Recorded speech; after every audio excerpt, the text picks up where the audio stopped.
Ang nakakatawang internet hoax na tumagal ng 10 taon. Naghahanap ka sa internet ng sagot sa tanong na sino ang nag-imbento ng electric toaster? Lumabas ang Wikipedia kung saan sinasabing si Alan McMasters ang utak sa likod ng sikat na appliance na ito. Alan McMasters? Naniniwala ka agad dahil sino ba namang hindi mapapaniwala ng Wikipedia? Pero paano kung isang araw may makapagsabi sa iyo na si Alan McMasters, imbis na isang henyo noong panahon, ay isa palang henyo sa pagpapakalat ng prank ngayon? Paano nga ba nangyari to? At anong klaseng kaguluhan ang ginawa ni Alan McMasters? Tara, pag-usapan natin yan. Noong February 2012, may 2 estudyante sa UK na sobrang bored. Kaya imbis na magmukmok, may naisip silang bright idea. Naisip nila, bakit di tayo gumawa ng prank sa internet? Maraming prank na pwedeng gawin, katulad ng paglalagay ng plastic wrap sa pinto, pagpapalit ng laman ng toothpaste tube ng mayonnaise, o kaya naman paglagay ng nakakatakot na picture sa bintana. Ang daming pwedeng gawin, pero simple lang naman ang plano nila, maglagay ng fake info sa Wikipedia. Madali lang gawin yun dahil ang Wikipedia ay isang website na pwedeng i-edit ng kahit sino. Pero di nila alam na ang simpleng biro na to ay magiging isa sa pinakamalaking kasinungalingan sa internet. Ang tinarget nila para sa kwento, ang mahiwagang electric toaster.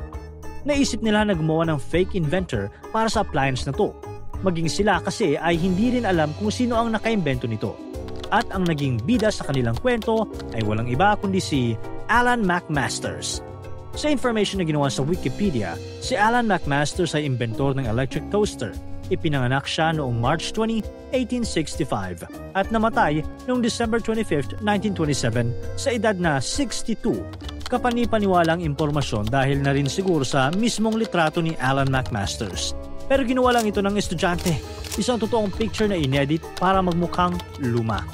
Unti-unting kumalat ang balita tungkol kay Alan McMasters. Finally kasi, may mukha na ang inventor ng sikat na appliance na minahal ng lahat. Ang mga tao, pati na ang mga respetadong media outlets ay nagsimula mag-share ng info tungkol sa kanya. Naging topic siya sa mga school presentations, museums, at TV shows. Imagine mo yun, isang taong hindi naman talaga nag-e-exist ay biglang naging sikat. Nagulat ang 2 estudyante sa nangyayari. Nakaupo lang sila sa harap ng kanilang computers. Pinapanood kung paano lumaki ng lumaki ang kanilang prank.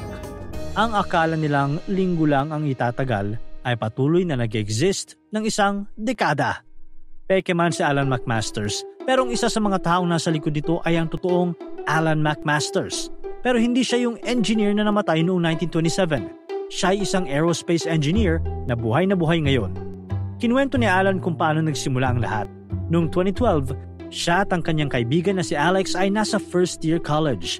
May professor silang nagsabi na mag-ingat sa paggamit ng Wikipedia dahil pwedeng may maglagay ng fake info doon. Kaya naisip nila, bakit di natin subukan na tayo mismo ang maglagay ng fake info? Dahil dito, naisip ni Alex na gumawa ng buong Wikipedia article tungkol kay Alan McMasters. Oo, ginamit niya ang mismong pangalan ng kaibigan. Nilagyan niya ito ng iba't ibang detalye na galing sa kanyang imaginations. Halimbawa, sinabi niya na nag-invent daw si McMasters ng toaster dahil sa sobrang pag-inom ng whiskey. May kwento pa na aksidenteng nakapatay daw si McMasters ng isang babae dahil sa defective na toaster. Para mas maging kapanipaniwala, nag-upload si Alex ng mismong picture niya na inedit niya para magmukhang lumang picture. Ginawa nilang messy ang buhok ng kunwaring Alan. Naglagay ng fake na sideburns, tapos nilagyan nila ng filter para magmukhang lumang picture talaga. Sa paglipas ng panahon, lumaki ang kanilang prank. Unang-una, may article sa The Daily Mirror, isang British tabloid, na nag-feature kay Alan McMasters bilang isa sa mga British citizens na nag-imbento ng life-changing innovations. Kahit nakakatawa ang kwento, maraming tao ang naniwala. Ang Wikipedia article tungkol kay Alan McMasters ay naging source ng maraming websites at media outlets. Pati ang BBC at Washington Times ay nag-report na rin tungkol sa kanya. May isang primary school pa sa Scotland na nag-celebrate ng special Memorial Day para sa kanya. Pinagsulat nila ang mga bata ng mga kwento tungkol kay Alan McMasters. Pinagpinta ng mga toast slices at pinapagawa pa ng mini toasters. Sobrang invested ang mga bata sa legacy ng taong hindi naman talaga nag-exist. Pero hindi lang yan. Sa British cooking show na Great British Menu, may contestant pa na gumawa ng dessert na inspired kay McMaster's. Sabi nga ng contestant, "So this is the Breakfast Club." And it's inspired by Alan McMaster's invention of the first electric toaster. Kung alam mo lang. Tapos yung mga bread company sa UK, todo tweet tungkol kay McMaster's. Ginamit pa nila yung picture ng nagpapanggap na Alan. May mga tao pang nag-tweet kung gaano sila ka-thankful na nag-invent si Alan ng toaster at kung paano daw nito binago ang buhay nila tuwing breakfast. Noong 2018, umabot pa sa punto na muntik nang mailagay ang mukha ni Alex, aka Alan McMaster's, sa 50-pound sterling note ng UK. Imagine mo yun, isang prank lang sana pero muntik nang maging parte ng national currency. Naging instant celebrity si Alan McMaster's at nakakatawa lang ito para sa mga pranksters at paninindigan na lang nila. Fast forward to June 2022. Nag-browse ang 15-year-old na si Adam sa isang social media platform. Nakita niya ang forum ng hilarious edits found on Wikipedia. Doon niya naalala yung kakaibang picture na nakita niya noon sa website. Ang picture ni Alan McMaster's, ang inventor kuno ng electric toaster. Napansin ni Adam na may mali sa picture. Parang edited lang. Kung titingnan ang detalye nito ng mabuti, imposibleng ganun ka-clear ang picture ng isang taong ipinanganak noong 1865. Kaya ipinost ni Adam ang kanyang hinala at sinabing, fake ang picture ni Alan McMaster's. Nag-viral ang post ni Adam. Maraming tao ang nag-upvote at nag-comment. Umabot pa sa Wikipediocracy, isang website kung saan pinag-uusapan at chinecheck ang content ng Wikipedia. Doon na nagsimula mag-investigate ang mga Wikipedia editors. Habang chinecheck ng mga editors ang article ni Alan McMaster's, napakamot sila ng ulo. Dahil maraming katanungan ang lumabas. Sino ba talaga si Alan? Bakit walang ibang sources tungkol sa kanya maliban sa Wikipedia? At bakit mukhang edited yung picture niya? Isang editor na ang nag-check ng metadata ng picture at mukhang dito na magtatapos ang pagpapanggap. Nalaman nila na edited nga ang picture ni Alan gamit ang Adobe Photoshop CS5 sa isang Mac computer. Hindi lang pala picture ang fake, pati na rin ang buong kwento ni Alan McMaster's. Noong July 2022, ang Wikipedia article ni Alan McMaster's ay na-propose for deletion. Nilagyan ng hoax banner ang page at yung mga users na nagsasearch tungkol kay McMaster's ay nire-redirect sa page about misinformation. And the end. Ito na nga ang katapusan ng mahabang pagpapanggap ni Alan McMaster's bilang inventor ng electric toaster. 10 years din yun ha.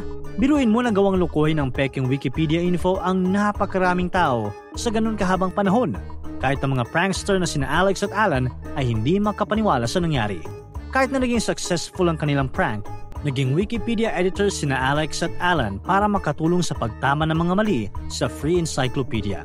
Siyempre, anonymous pa rin sila para maiwasang maban kung malalaman ng Wikipedia ang mga ginagawa nila. Pero sino nga ba kasi talaga ang tunay na inventor ng electric toaster? Sa ngayon, meron na ang totoong detalye dito. Ito si Frank Shaler. Sa mga pag-aaral at pag-iimbestiga ng mga historians at researchers at mga eksperto sa domestic appliances mula sa iba't ibang museums, napag-alaman na ang unang patent para sa isang matagumpay at komersyal na electric toaster ay isinampa ni Frank Shaler noong 1909 para sa General Electric Company sa US.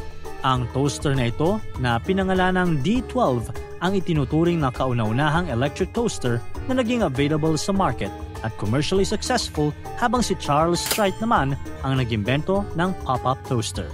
At si Alan McMaster's, siya ang inventor ng sikat na hoax sa internet. Kaya tandaan, madali lang magkalat ng fake news o maling impormasyon sa internet.